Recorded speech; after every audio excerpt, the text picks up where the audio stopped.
And one more I'd like to cover while I'm here, the one on the mind, will, and emotion. That's our soul, and it's based on the Bible. We as humans are made of body, soul, and spirit, and our soul is made of mind, will, and emotion. And when children are born, they're born with certain, if you can say, concentrations of mind, will, and emotion. Some people have a lot more emotion than they do have will and mind. Some people have a lot more mind than they do will and emotion.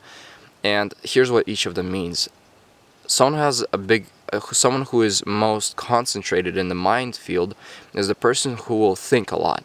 Alright, they will think through every single detail and not to make a mistake. And those people are very important at jobs where you need to be, discrepant in the choices that you make and the things that you do. And they will think of things that probably no one will ever think of, just simply because they're always thinking.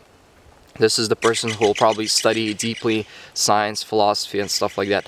I am partially a thinker. I like to think a lot, and I bring up concepts that most people don't think about. There are a lot who do, but again, I say most don't think about. And also, I'm a doer, and that means I have a strong will. Jonathan Edwards is a perfect example of someone with a strong will. He just pushed and pushed and pushed. No matter what came to him, he will push and he will conquer. A lot of kids who rebel, they're also very strong in the will department, because they got this mindset and they're just gonna push through. And sometimes when someone with a strong will, a child with a strong will, is born in a family where both of the parents have a strong mind, and this kid is always wanting to do something, and the parents are like, calm down, and this kid begins to rebel and do all these things, it's simply because he is raised improperly. And a punishment that could be a punishment for one person is not a punishment for another person.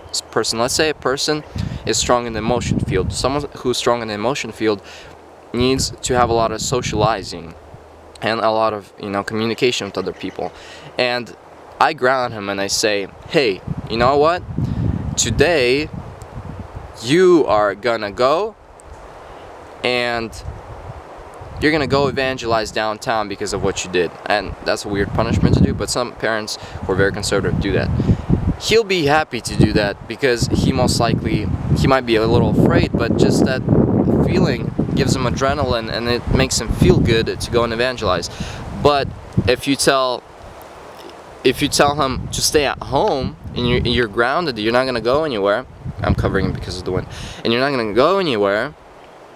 That will be a bad thing for him because he needs socialization, because he's an emotional person. Someone with a strong mind might do something wrong and you tell him, you know what, you're grounded, you're gonna stay home. Guess what? That's not a bad punishment, because that person likes to think. He'll just sit home and think. When I was punished and said you're gonna be grounded, you know what I thought? I thought, great, I can sit alone in my room and think, because I don't get to do that a lot. People always bothering me everywhere. It was actually a good thing for me, so it's not a punishment. Someone with a strong will, grounding him is a punishment because he wants to go out there and do something. He has to sit in his room.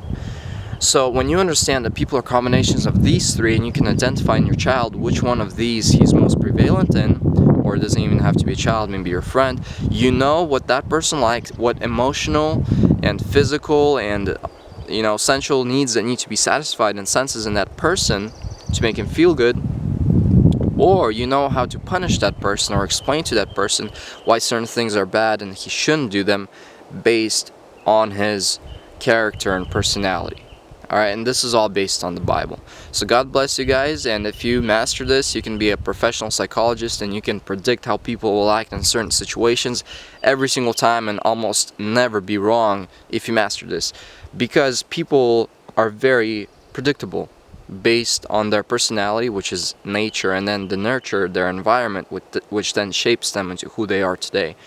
I, myself, am a big person in will and mind, and my emotions are way down low. Okay, so I can sit at home and not talk to anyone for hours and days and I'll be fine. I like to work out alone.